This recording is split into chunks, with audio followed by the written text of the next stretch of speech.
Material magnetic field में attract होगा या रिपेल होगा, ये कौन सी फिजिकल प्रॉपर्टीज डिसाइड करती हैं? कौन सी फिजिकल प्रॉपर्टीज डिसाइड करेंगी कि किसी मटेरियल के अंदर कितना मैग्नेटिक इंडक्शन क्रिएट होगा?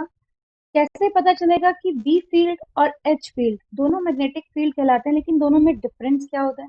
इन सारे कंफ्यूजिंग क्वेश्चंस के आंसर ढूंढने की कोशिश करेंगे आज के लेक्चर में। स्वागत है सभी का क्लास 12 की फिजिक्स में, जहां हम पढ़ रहे हैं chapter 5 magnetism in matter. 6 part हम चैप्टर के ऑलरेडी पढ़ चुके हैं। अगर आपको पुराने वीडियोस देखने हैं तो आपको डिस्क्रिप्शन बॉक्स में प्लेलिस्ट का लिंक मिल जाएगा। तो देख लेते हैं कि आज के लेक्चर में हम कौन कौन सी टर्म्स को क्लियर करने वाले हैं।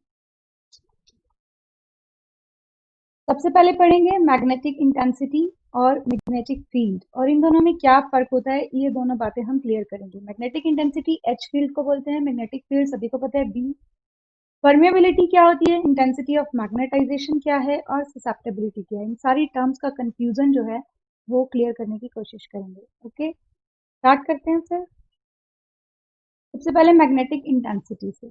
मैग्नेटिक इंटेंसिटी क्या है, ये इसकी डेफिनेशन नहीं लिखी है, पहले इसके बारे में थोड़ा सा जान लेते हैं कि होता क्या है, फिर हम जो एग्जैक्ट डेफिनेशन आपको एग्जाम में लिखनी है वो देखेंगे। क्या कहते हैं ये कि ये क्या है, magnetic affect of the source of magnetic field, या magnetic influence of the source of the magnetic field. किसी मैग्नेटिक फील्ड का जो सोर्स है उसका एक्चुअल अफेक्ट कितना है वो कैलकुलेट करता है हमारा magnetic intensity H. Okay, and is independent from the medium. ये डिपेंड नहीं करता कि कौन से मीडियम में हम लोगों ने फील्ड जनरेट करने की कोशिश की है, तो मीडियम कोई भी हो एच की वैल्यू जो है वो सेम रहेगी। ये सुनने में थोड़ा अटपटा लग रहा है, हमने तो देखा है कि मीडियम से हमारा मैग्नेटिक फील्ड चेंज हो जाता है। तो मैग्नेटिक फील्ड में जो मीडियम का इफेक्ट निकाल दिया जाए तो बाकी जो बचेगा वो हमारा मैग्नेटिक इंटेंसिटी होता है एच। एक्चुअल इफेक्ट जो सोर्स का है वो वही है। ठीक है, एक एग्जाम्पल के साथ इसको समझने की कोशिश करते हैं। एग्जाम्पल के तौर पे मैंने सोलेनॉइड लिया है। सोलेनॉइड इसलिए लिया है क्योंकि सोलेनॉइड अपने अंदर एक यूनिफॉर्म और स्ट्रॉन्ग मैग्नेटिक फील्ड जनरेट करता है। आप कोई भी मैग्नेटिक सोर्स ले सकते हैं, करंट कैरिंग वायर ले सकते हैं, एक लूप ले सकते हैं, ठीक है, या फिर आप किसी दो मैग्नेट के पोल्स को भी एज्यूम कर सकते हैं जिनके बीच में आप यूनिफॉर्म फील्ड जनरेट कर रहे हो। तो मैंने सबसे इजी, मेरे को ये लगा कि समझाने में आसान रहेगा, तो इसलिए मैंने इसे कंसेप्ट के तौर पे यूज किया, एग्जाम्पल के तौर पे।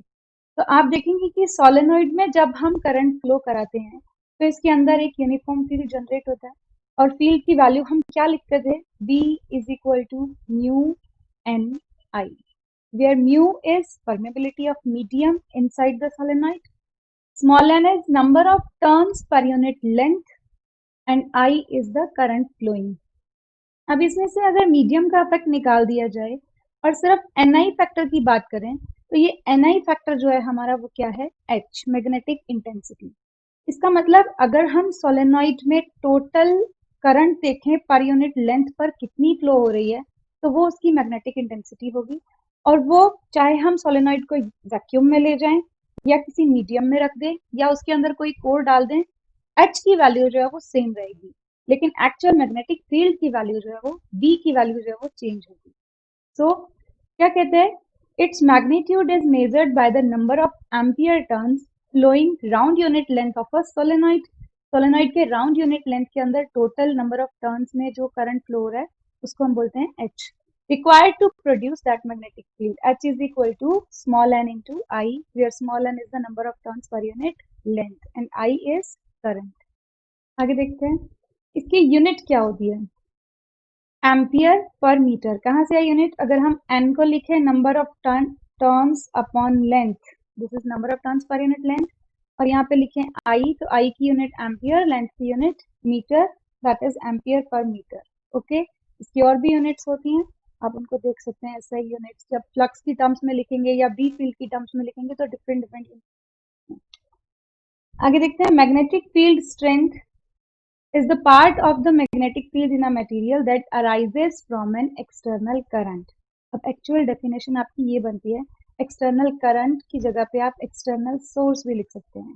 ओके, तो मैग्नेटिक फील्ड स्ट्रेंथ का वो पार्ट जो मटेरियल में एक्सटर्नल सोर्स या एक्सटर्नल करंट की वजह से अराइज होता है and is not intrinsic to the material itself, जो मटेरियल पे डिपेंड नहीं करता उसको हम क्या बोलते हैं, मैग्नेटिक फील्ड स्ट्रेंथ या मैग्नेटिक फील्ड इंटेंसिटी एच।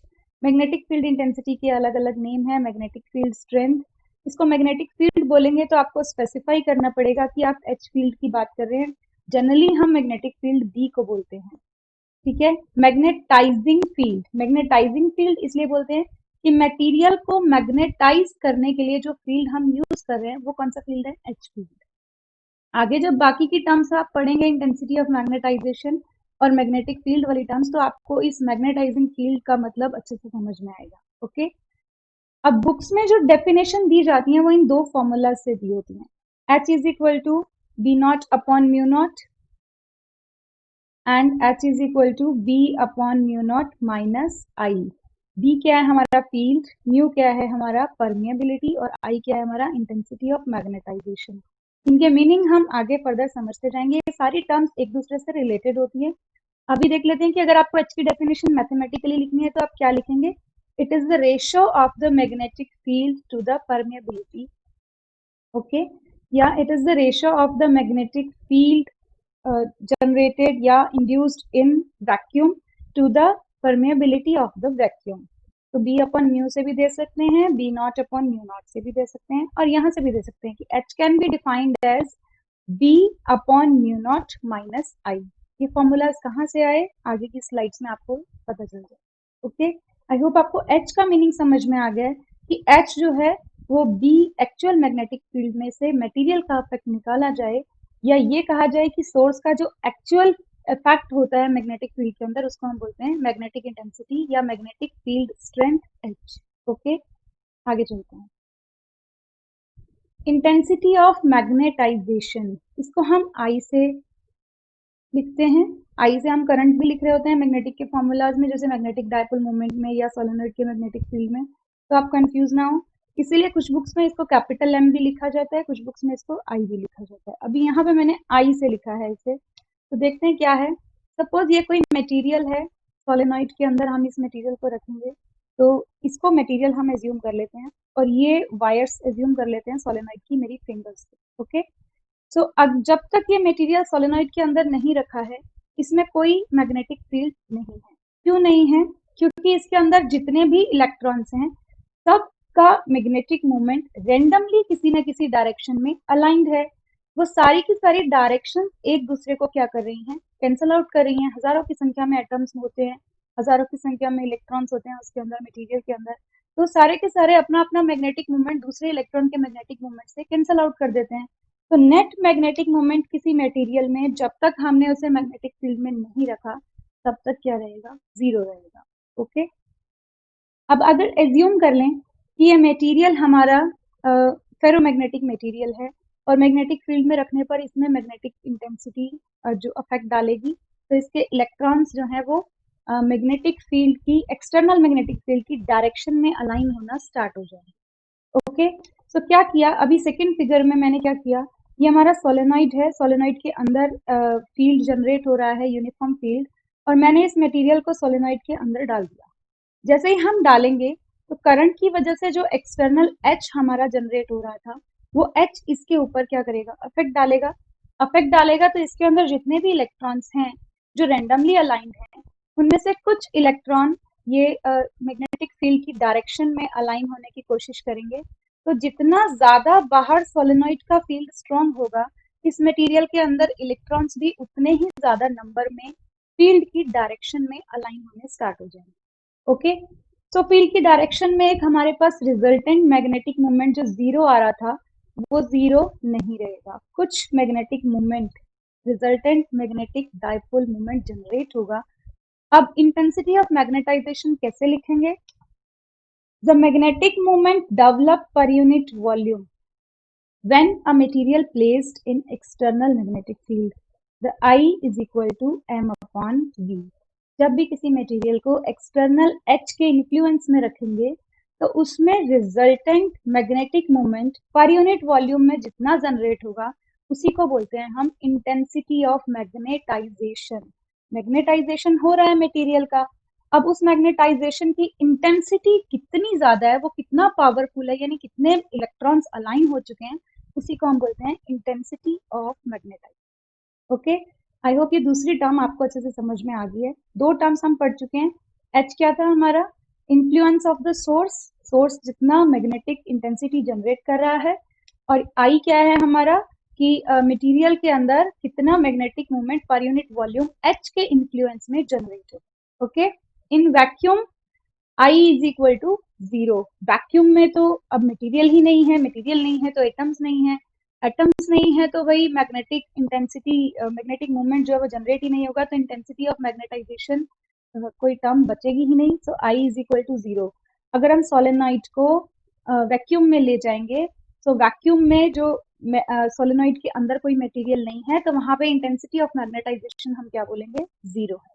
ठीक है, वहां पे जितना भी फील्ड होगा वो सारा का सारा फील्ड सिर्फ और सिर्फ एच की वजह से होगा, आई का कोई इफेक्ट नहीं होगा। ओके, आगे देखते हैं क्या बता रहा है। इसकी यूनिट बताएगा। कैसे बताएंगे यूनिट? आपको पता है मैग्नेटिक डायपोल मोमेंट की यूनिट क्या होती है? एम्पियर मीटर स्क्वायर, और वॉल्यूम की यूनिट मीटर क्यूब। तो इसकी यूनिट भी हमें क्या मिली? Ampere per metre. अभी हमने पढ़ा था कि एच की यूनिट भी एम्पियर पर मीटर है, आई की यूनिट भी एम्पियर पर मीटर है। दोनों क्वांटिटीज सेम है। अफेक्ट की डिफरेंस क्या है? कि एच जो है वो अफेक्ट है सोर्स का, एक्सटर्नल सोर्स का, और आई जो है वो इंड्यूस्ड मैग्नेटिक फील्ड आप बोल सकते हो, जो मटेरियल के अंदर इलेक्ट्रॉन्स के अलाइन होने की वजह से जनरेट हुआ, वो आई है। ठीक है, तो एच मटेरियल के बाहर एक्सटर्नल इफेक्ट, और आई मटेरियल के अंदर इलेक्ट्रॉन्स की वजह से। ओके, नेक्स्ट पे चलो। Magnetic field. मैग्नेटिक फील्ड क्या होता है? B is response of the medium to the applied excitation. Applied excitation का मीन applied field या applied magnetic intensity। जो हम सोलेनॉइड की बात कर रहे थे एग्जांपल में हमारे में, तो आप दो पोल्स भी ले सकते हैं, पोल्स में बीच में हमारा यूनिफॉर्म फील्ड जनरेट हो रहा है, तो उसका एच ले सकते हैं आप। ठीक है, तो B is response of the medium. अब मीडियम उस H के लिए जो हमने सोलेनॉइड में करंट फ्लो करवा के जनरेट किया है, उसके लिए कैसा रिस्पॉन्स देगा, वो टोटल रिस्पॉन्स को काउंट करने के बाद जो फील्ड आएगा हमारे पास, वो क्या होगा? B। Okay, applied excitation means H। क्या पढ़ा था हमने अभी H फील्ड के अंदर? Magnetic effect of the source of the magnetic field. कि मैग्नेटिक फील्ड का जो सोर्स है उसका अफेक्ट है एच, और इसी के अफेक्ट में अगर किसी मीडियम को रख दिया जाए तो उसका रिस्पॉन्स है बी। ठीक है, सोलेनोइड का जो अफेक्ट था एन इंटू आई, वो क्या था हमारा? एच। सोलेनोइड के अंदर हमने मीडियम डाल दिया, मीडियम की परमेबिलिटी म्यू है, तो मीडियम ने जो रिस्पॉन्स करने के बाद इसमें जो मैग्नेटिक फील्ड एच की वजह से जनरेट होगा, वो कितना होगा? Mu n I. Okay, so B is the response of the medium to the applied excitation. आगे देखते हैं क्या कहे। B is mu times of the magnetic field strength H. H का म्यू टाइम्स होता है। ओके, ये सोलेनॉइड है, सोलेनॉइड के अंदर हमने मटेरियल डाला, तो मटेरियल अगर म्यू परमेबिलिटी रखता है तो बी की वैल्यू कितनी होगी? Mu into H. अभी हम म्यू की बात भी करेंगे बाद में डिटेल में कि म्यू क्या चीज होती है। आगे एच की वैल्यू हम फर्स्ट स्लाइड से अगर रखें एन इंटू आई, तो हमारे पास बी इज इक्वल टू क्या आएगा? Mu n I. Okay, so B not is equal to mu not n I. अगर वैक्यूम की बात होगी तो यहाँ परमेबिलिटी भी कौन सी आ रही होगी? वैक्यूम की आ रही होगी। और अगर मीडियम की बात होगी तो यहाँ परमेबिलिटी किसकी आ रही होगी? मीडियम की आ रही होगी। ठीक है, अगर सोलेनॉइड को वैक्यूम में रखा है तो अंदर कोई मटेरियल नहीं है, परमेबिलिटी म्यू नॉट आएगा। अब म्यू नॉट की वैल्यू कितनी होती है? म्यू नॉट की वैल्यू सभी को पता है, 4 पाई इंटू 10⁻⁻7। ओके, तो ये ऑफकोर्स ये वैल्यू 1 से क्या है? कम है। अगर मैं यहाँ पे लिखूं B not is equal to mu naught into H, और मैं बी नॉट अपॉन एच की वैल्यू निकालूं तो कितना आएगा? Mu. So mu is always less than 1। That means vacuum में मैग्नेटिक फील्ड की वैल्यू जो एक्चुअल इन्फ्लुएंस एच होता है उससे भी कम होती है। ठीक है, उसी फील्ड की वैल्यू को बढ़ाने के लिए हम क्या करते हैं? सोलेनोइड के अंदर आयरन कोर डाल रहे हैं। आयरन कोर की जो परमेबिलिटी है, रिलेटिव परमेबिलिटी, वो अप्रॉक्स 5000 टू 6000 टाइम होती है। अगर आयरन हमारे पास प्योर फॉर्म में हो, 99% प्योर फॉर्म में आयरन हो, तो उसकी परमेबिलिटी, रिलेटिव परमेबिलिटी बहुत ज्यादा होती है, अप्रॉक्स 2 लाख के करीब। सो आप देख लें कि अगर आप प्योर आयरन अगर सोलेनोइड में डाल देंगे तो आपका जो मैग्नेटिक फील्ड है वो 2 लाख टाइम बढ़ जाएगा वैक्यूम के केस से। ओके। सो वैक्यूम में मैग्नेटिक फील्ड की वैल्यू जो एक्चुअल सोलेनॉइड का इन्फ्लुएंस है एच, उससे भी क्या होती है, कम होती है। फील्ड की वैल्यू को बढ़ाने के लिए हम हाई परमेबिलिटी के मटेरियल्स जो है सोलेनॉइड के अंदर डाल देते हैं। ओके, आगे। it is affected by both it is affected both by material and also the current, material और current दोनों से affected होती है। और the source, current की जगह पे source भी लिख सकते हैं, from which it is produced। यहाँ सोलेनॉइड की बात कर रहे हैं तो आप खाली करंट लिखेंगे, अगर आप किसी और सोर्स की बात कर रहे हैं तो आप सोर्स लिखेंगे, ठीक है। तो ये सोर्स के साथ साथ मीडियम की परमेबिलिटी से भी अफेक्टेड होती है। ओके, तो इसको बोलते हैं हम मैग्नेटिक फील्ड। जो हमारे फॉर्मूलाज में बी हम यूज कर रहे होते हैं वो यही होता है, मैग्नेटिक फील्ड। ओके, अभी एक पॉइंट और देख लेते हैं। हमने कहा था कि एच की डेफिनेशन में, कि एच की डेफिनेशन हम यहाँ से देते हैं, H is equal to B not upon mu naught. अब आपको समझ में आ गया होगा कि ये वाला फॉर्मूला या ये बी अपॉन म्यू वाला फॉर्मूला कहाँ से आया है। तो आप यहाँ से एच की डेफिनेशन दे सकते हैं कि H is magnetic field strength is defined as the ratio of magnetic field to the permeability. Okay, ठीक है, आगे चलें। Alternative names for B, B को और किन किन नामों से बोलते हैं? मैग्नेटिक फील्ड तो बोलते ही हैं, इसके अलावा मैग्नेटिक फ्लक्स डेंसिटी बोलते हैं या मैग्नेटिक इंडक्शन बोलते हैं।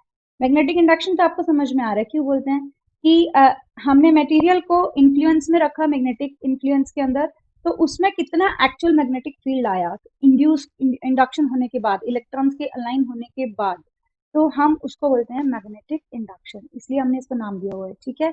और मैग्नेटिक फ्लक्स डेंसिटी इसलिए बोलते हैं, आपको पता है फ्लक्स का फॉर्मूला है B dot d A, B dot A, area से मल्टीप्लाई करके हम फ्लक्स निकाल रहे होते हैं। तो अगर हम पर यूनिट एरिया से इसको डिवाइड कर दें तो हमारे पास आ जाएगा फ्लक्स डेंसिटी। ओके, आगे चलते हैं। इसलिए मैग्नेटिक फ्लक्स डेंसिटी भी बोल रहे होते हैं, पर यूनिट एरिया से जितना फ्लक्स पास हो रहा है दैट इज मैग्नेटिक फील्ड।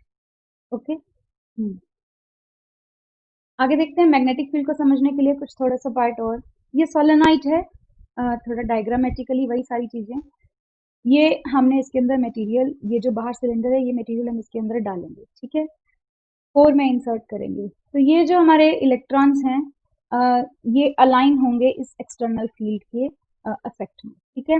ये मैंने इसलिए बनाए हैं दोनों डायग्राम, ताकि आप दोनों को रिलेट कर पाएं कि जब भी मैं ये डायग्राम बना रही होंगी उसका मीनिंग ये होगा कि हमने इस मटेरियल को सोलेनॉइड के अंदर डाल दिया है। तो यहाँ पे एक्सटर्नल जो मैग्नेटिक फील्ड है वो हमेशा मैंने ब्लू लाइन से शो किया हुआ है, तो ब्लू लाइंस इसके अंदर से पास होंगी, प्लस इलेक्ट्रॉन्स की वजह से इसका अपना एक मैग्नेटिक फील्ड जो है वो इंड्यूस होगा, ठीक है।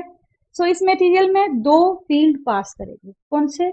एक तो जो सोलेनॉइड में करंट फ्लो होने की वजह से जो फील्ड इसके अंदर से क्रॉस कर रहा है, दूसरा इसके इलेक्ट्रॉन्स के अलाइन होने की वजह से जो यहाँ पर magnetic field induce. Okay, so B is equal to B external plus B internal, ठीक है। बी एक्सटर्नल कौन सा है? जो H की वजह से आ रहा है, H की वजह से, because of H। So B external is always proportional to H। और बी इंटरनल क्या है? जो इलेक्ट्रॉन्स के अलाइनमेंट की वजह से आ रहा है। इलेक्ट्रॉन्स के अलाइनमेंट की वजह से कौन सा मैग्नेटिक इन्फ्लुएंस आ रहा था? I, इंटेंसिटी ऑफ मैग्नेटाइजेशन, जो H के इक्वल था। सो बी इंटरनल जो है वो हमारा किसके प्रोपोर्शनल होगा? Intensity of magnetization. Okay, B external जो हमने करंट फ्लो कराई उसकी वजह से, बी इंटरनल जो इलेक्ट्रॉन्स अलाइन हो रहे हैं उसकी वजह से, ठीक है। सो करंट फ्लो कराने पे जो मैग्नेटिक इन्फ्लुएंस होता है उसे हम H से डिफाइन करते हैं, और इलेक्ट्रॉन्स के अलाइनमेंट की वजह से जो मैग्नेटिक इन्फ्लुएंस आ रहा था उसे हम लिख रहे थे intensity of magnetization. So B external H के डायरेक्टली प्रोपोर्शनल होता है और बी इंटरनल I के डायरेक्टली प्रोपोर्शनल होता है। और यहाँ पे प्रोपोर्शनैलिटी कांस्टेंट हमेशा आता है mu naught upon H। B internal is equal to mu naught into I। Okay, तो ये प्रोपोर्शनैलिटी कांस्टेंट आते हैं हमारे पे, म्यू नॉट आता है। यहाँ पे आप म्यू नहीं लिखेंगे, मीडियम का नहीं लिखना है आपको, प्रोपोर्शनैलिटी कांस्टेंट हमेशा म्यू नॉट के इक्वल आता है। ओके, नेक्स्ट देखते हैं। सो ये हमारा एक्सटर्नल फील्ड ब्लू लाइन से, और ये बी एक्सटर्नल कितना हो गया इसकी वजह से? Mu naught H। और जो इलेक्ट्रॉन्स के अलाइनमेंट की वजह से आएगा वो B internal mu naught I। तो B is equal to B external plus B internal, और दोनों में वैल्यूज रखेंगे तो बी की वैल्यू कितनी आ जाएगी, म्यू नॉट एच प्लस आई। ठीक है, अब यहां से अगर मैं एच को कॉमन ले लूं, यहाँ से अगर मैं म्यू नॉट को नीचे ले आऊं, तो B upon mu not is equal to H plus I. तो यहाँ से एच की वैल्यू कितनी आएगी, B upon mu not minus I. और मैंने आपको बताया था कि यहाँ से हम एच की डेफिनेशन देते हैं, हम बैक जाके फिर से देख लेते हैं, ये वही फॉर्मूला है। ठीक है, so H is equal to B is the final magnetic field in passing through the medium या induced in the medium upon permeability of the medium, vacuum minus intensity of magnetization। Okay, यहाँ इस फॉर्मूले से हम दे रहे होते हैं, तो इस फॉर्मूले, ये फॉर्मूला कहाँ से आया ये आपको मैंने एक्सप्लेन कर दिया। ठीक है, तो बुक में डेफिनेशन कहीं से भी लिखी होगी, अब आप कंफ्यूज नहीं हो। फाइन, आगे देखते हैं क्या लिखा है। बी की यूनिट्स क्या होती हैं, बी की यूनिट्स क्या होती हैं, टेस्ला, या इसकी जो फ्लक्स से यूनिट देते हैं हम, फ्लक्स की यूनिट आपको पता है वेबर होती है, जो वहां से वेबर पर मीटर स्क्वायर। ठीक है, सो ये बी की यूनिट होती है, और वहां से 1 टेस्ला जो है 10⁴ गॉस के इक्वल होता है। गॉस इसकी सीजीएस यूनिट है, पहले बहुत यूज होती थी, अब हम आपको पता है कि ऐसे यूनिट्स यूज करते हैं। तो 1 tesla is equal to 10⁴ gauss. Okay, आगे चलते हैं, ससेप्टिबिलिटी, बहुत ही इंटरेस्टिंग सी टर्म है और परमेबिलिटी से बड़ी रिलेटेड है। देखते हैं, देखो, ratio of intensity of magnetization to the magnetic intensity, यहाँ से इसकी डेफिनेशन दी जाती है। एक्चुअल में आप इसको ऐसे भी डिफाइन कर सकते हैं। आप देखिए सोलेनॉइड का जो एच था वो किस पे डिपेंड कर रहा था, इसके अंदर फ्लो होने वाली करंट की वजह से। ठीक है, और इसका जो इंटेंसिटी ऑफ मैग्नेटाइजेशन था, जो इलेक्ट्रॉन्स का अलाइनमेंट था, वो टोटली किस पे डिपेंड करेगा कि जिस सोलेनॉइड या जिस फील्ड के अंदर हमने इसे रखा वो कितना स्ट्रॉन्ग है। Okay, so intensity of magnetization inside a material is always directly proportional to the external magnetic influence H। ये दोनों हमेशा एक दूसरे के डायरेक्टली प्रोपोर्शनल होते हैं। जितना स्ट्रॉन्ग H होगा, इंटेंसिटी ऑफ मैग्नेटाइजेशन इस मटेरियल की उतनी ही ज्यादा होगी। भाई जितनी ज्यादा, वो ब्लू लाइंस आपको दिख रही थी कि जितना ज्यादा फील्ड होगा उतने ही ज्यादा इलेक्ट्रॉन्स अलाइन हो रहे होंगे, तो वहीं से आपके पास आता है I is directly proportional to sorry, I is directly proportional to H। और यहाँ पे हमारा प्रोपोर्शनैलिटी कांस्टेंट कितना आता है, जाई, इसको हम जाई प्रोनाउंस करते हैं, जाई। ठीक है, जेड आई या एस आई आप इस तरीके से बोल सकते हैं। तो जाई हमारा क्या होता है, एम मैंने मीडियम के लिए लिख दिया है, chi m is the susceptibility of the medium. Medium कितना सेंसिटिव है किसी मैग्नेटिक फील्ड के लिए। देखो यहाँ से क्या पता चल रहा है आपको, अगर आपने कोई डायमैग्नेटिक मटेरियल लिया जो कि मैग्नेटिक फील्ड के अपोजिट डायरेक्शन में अलाइंड होता है, तो उसके लिए जाई नेगेटिव हो जाएगा। ठीक है, अगर आपने फेरोमैग्नेटिक मटेरियल लिया तो जाई पॉजिटिव हो जाएगा। और अगर आपने ऐसा मटेरियल लिया जो कि अलाइनमेंट होता ही नहीं है, उसमें से जितना भी मैग्नेटिक फील्ड हम पास करा दें, इसके लिए म्यू आर की वैल्यू जो है वो हमारी 0 होती है। ठीक है, म्यू आर की वैल्यू जो है वो 1 होती है, तो वहां पे हमारा जाई जो है वो intensity of magnetization I generate ही नहीं करेगा, उसकी वैल्यू कितनी हो जाएगी, 0 हो जाएगी। ठीक है, म्यू को भी लेटर ही डिस्कस करेंगे, लेटर स्लाइड्स के अंदर। तो अभी क्या डिस्कस कर रहे हैं हम, कि जाई जो है हमारा वो 0 होता है अगर हमारा मटेरियल एक्सटर्नल मैग्नेटिक फील्ड से बिल्कुल भी अफेक्टेड नहीं होता, कि फील्ड लाइंस पास हो रही हैं, उसके इलेक्ट्रॉन्स पे कोई असर नहीं हो रहा है, तो इसका मतलब उसमें आई की वैल्यू कितनी है, 0। ऐसा जनरली वैक्यूम में होता है। कुछ एक मटेरियल्स होते हैं जिनको हम ऑलमोस्ट 0 एज्यूम करते हैं, जैसे वुड हो गया। ठीक है, तो इंटेंसिटी ऑफ मैग्नेटाइजेशन अगर 0 है तो जाई की वैल्यू कितनी हो जाएगी, 0 हो जाएगी। ठीक है, सो जाई नेगेटिव है तो इसका मतलब इफेक्ट तो पड़ रहा है लेकिन नेगेटिव साइड में, मटेरियल मैग्नेटाइज तो हो रहा है लेकिन अपोजिट डायरेक्शन में, डायमैग्नेटिक मटेरियल्स। ठीक है, और अगर जाई पॉजिटिव है तो इसका मतलब मैग्नेटाइज हो रहा है और पॉजिटिव डायरेक्शन में। इंटेंसिटी ऑफ मैग्नेटाइजेशन को ये क्लियर करती है टर्म। ठीक है, यूनिट लेस होती है क्योंकि आई की यूनिट एच की यूनिट सेम है, तो उसकी कोई यूनिट नहीं होती है जाई की। आगे depends on material and temperature, एक तो डिपेंड करेगा कि मटेरियल की इंट्रिंसिक प्रॉपर्टीज क्या है, उसके इलेक्ट्रॉन्स किस तरह से बिहेव कर रहे हैं मैग्नेटिक मटेरियल में, और दूसरा डिपेंड करेगा टेम्परेचर पे। टेम्परेचर ज्यादा होता है तो इलेक्ट्रॉन्स का रैंडम मोशन भी ज्यादा हो जाता है, तो उनको अलाइनमेंट जो जल्दी जल्दी उनका नहीं होता। ठीक है, सो इंटेंसिटी ऑफ मैग्नेटाइजेशन टेम्परेचर बढ़ाने पे कम हो जाता है। फाइन। सो दो चीजों पे डिपेंड कर रहा है, मटेरियल कौन सा है और टेम्परेचर मटेरियल का कितना है, उस पर जाई डिपेंड कर। फाइन, आगे चलते हैं। मैग्नेटिक परमेबिलिटी बहुत इंटरेस्टिंग टर्म है ये भी। ये क्या बता रही है देखते जाना।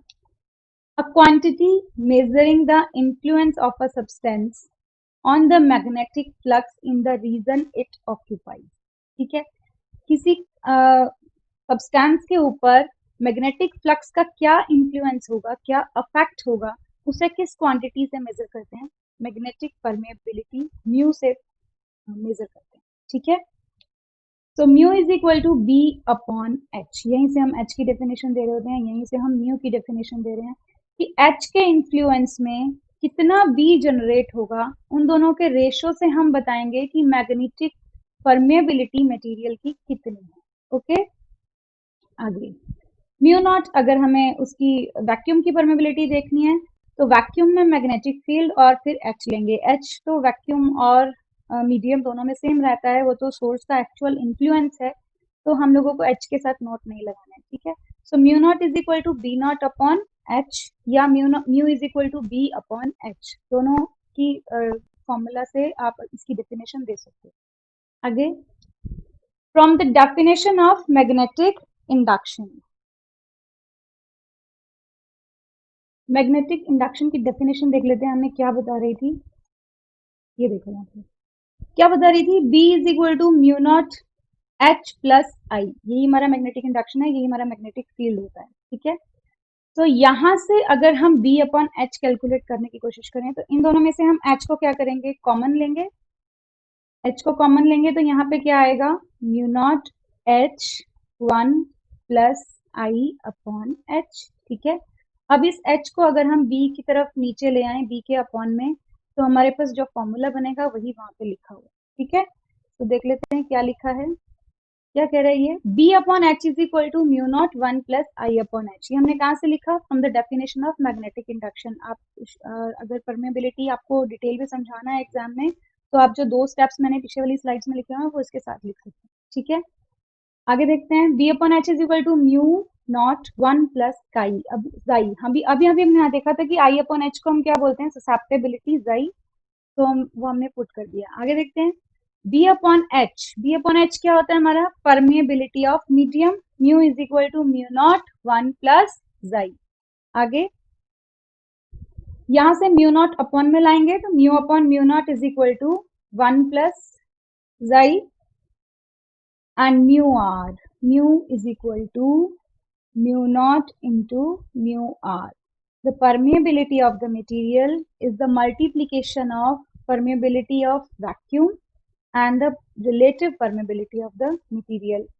और यहाँ से भी आप देख सकते हो कि मीडियम की एक्चुअल परमेबिलिटी वैक्यूम की परमेबिलिटी से कितने टाइम्स ज्यादा है, उसी रेशो को हम क्या बोलते हैं, relative permeability of the material. और ये किसके इक्वल होती है, वन प्लस जाई के इक्वल। ठीक है, अब देखो अभी हमने पढ़ा था कि जाई की वैल्यू अगर जीरो है तो वो मटेरियल मैग्नेटिक इन्फ्लुएंस में, उसमें कोई इलेक्ट्रॉन्स में अलाइनमेंट नहीं होगा, उस मटेरियल में इंटेंसिटी ऑफ मैग्नेटाइजेशन जीरो होगा। तो जाई की वैल्यू अगर जीरो होगी तो म्यू आर की वैल्यू कितनी हो जाएगी, जीरो। तो एयर के लिए या वैक्यूम के लिए सॉरी वन, म्यू आर की वैल्यू कितनी हो जाएगी, वन। तो एयर के लिए जो वैल्यू होती है वो ऑलमोस्ट वन होती है, वैक्यूम के लिए वन हो जाएगी। वो मटेरियल्स जिनमें मैग्नेटिक इन्फ्लुएंस में रखने पे कोई इफेक्ट नहीं आता, उन सब के लिए जाई जीरो होगा, म्यू आर वन होगा। ठीक है, डायमैग्नेटिक मटेरियल्स के लिए आपको बोला था जाई जो है वो नेगेटिव होता है, तो जाई नेगेटिव होने पे म्यू आर की वैल्यू क्या हो जाएगी, एक से कम हो जाएगी। ओके, और फेरोमैग्नेटिक मटेरियल्स के लिए जाई की वैल्यू जो है वो हमारी हमेशा ग्रेटर देन वन होती थी, यानी पॉजिटिव होती थी, ग्रेटर देन जीरो होती थी, तो म्यू आर की वैल्यू ग्रेटर देन वन हो जाएगी। ठीक है, तो ये फेरोमैग्नेटिक, ये हमारा जो है डायमैग्नेटिक मटेरियल्स, और ये हमारा नॉन मैग्नेटिक मटेरियल्स जो अफेक्ट ही नहीं होते मैग्नेटिक से। वैक्यूम ही होता है जनरली परफेक्ट नॉन मैग्नेटिक, लेकिन हम एयर को भी एज्यूम कर लेते हैं। ठीक है, सो ये क्या है डायमैग्नेटिक पैरामैग्नेटिक मटेरियल्स, इनका डिटेल डिस्क्रिप्शन जो है वो हमारे सिलेबस से इस साल के लिए डिलीटेड है, बाकी जो मैग्नेटिक फील्ड की डायरेक्शन में अलाइन हो रहे हैं वो फेरोमैग्नेटिक, जो उसकी अपोजिट डायरेक्शन में अलाइन हो रहे हैं वो डायमैग्नेटिक। ओके, आगे देखते हैं बी अपॉन बी नॉट। तो यहाँ से आप बी अपॉन बी नॉट निकालेंगे, ये बी अपॉन बी नॉट, तो एच आपका कैंसिल हो जाएगा, इन दोनों को डिवाइड करेंगे तो एच कैंसिल हो जाएगा। बी अपॉन बी नॉट की वैल्यू आपके पास क्या आएगी, म्यू अपॉन म्यू नॉट, और म्यू की वैल्यू पुट करेंगे यहाँ से म्यू नॉट म्यू आर, तो बी अपॉन बी नॉट की वैल्यू क्या आ जाएगी, म्यू आर। ठीक है, तो टोटली डिपेंड करेगा म्यू आर रिलेटिव परमेबिलिटी कितनी है मटेरियल की, उसी के हिसाब से उसमें मैग्नेटिक फील्ड जो है वो जनरेट हो रहा हो। ठीक है, थोड़ा सा एग्जांपल भी तीनों मटेरियल्स का मैंने मैग्नेटिक फील्ड लाइंस के थ्रू बताने की कोशिश की है, वो देख लेते हैं। इसकी यूनिट क्या होगी परमेबिलिटी की, टेस्ला मीटर पर एम्पियर, यहाँ पे रखेंगे आप टेस्ला, इसकी यूनिट एम्पियर पर मीटर, तो आपके पास यूनिट आ जाएगी। ये हमने मटेरियल एज्यूम किया जो नॉन मैग्नेटिक की हम बात कर रहे थे। सपोज कोई मटेरियल है जिसका म्यू आर जो है वो 1 है एग्जैक्टली, या आप बोल सकते हैं इसके लिए जाई जो है वो 0 है। ठीक है, तो इस मटेरियल के अंदर मैग्नेटिक फील्ड स्ट्रेट निकल जाएगा, कोई इफेक्ट इसके ऊपर नहीं। ओके, सो इसमें बी एक्सटर्नल तो हमारा है ही, जो ये मैग्नेटिक फील्ड की वजह से, लेकिन इसमें बी इंटरनल कितना है, 0 है। ओके, सो बी इंटरनल 0 होने की वजह से जो टोटल बी है वो बी एक्सटर्नल के ही इक्वल हो जाता है।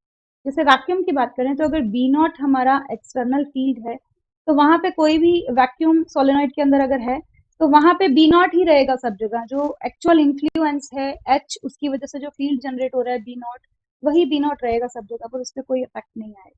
ठीक है, तो वहां पे जाई 0 और म्यू आर 1, एयर हो गया आपका, वुड हो गया, ये almost mu r is equal to 1 के एग्जांपल हैं, एग्जैक्ट वैल्यू के कोई भी नहीं आते, थोड़ा थोड़ा अफेक्ट सभी डालते हैं। आगे ये कौन सा मटेरियल है, डायमैग्नेटिक, जिसके लिए म्यू आर क्या है, लेस देन 1 है, या आप बोल सकते हैं जाई जो है वो लेस देन 0 है या नेगेटिव है। तो इन मटेरियल्स में क्या होता है, इलेक्ट्रॉन्स अपोजिट साइड में अलाइन होते हैं। तो ये मेरी डायरेक्शन है मैग्नेटिक फील्ड की, तो यहाँ पे जो इंटरनल आई आ रहा होगा वो अपोजिट डायरेक्शन में आ रहा होगा। ठीक है, सो बी एक्सटर्नल जो है वो हमारा कांस्टेंट है, जैसे पहली वाली स्लाइड में था। बी इंटरनल हमारा कैसा हो गया, नेगेटिव, तो एक्चुअल बी जो है वो टोटल बी एक्सटर्नल से कितना आएगा, कम आएगा।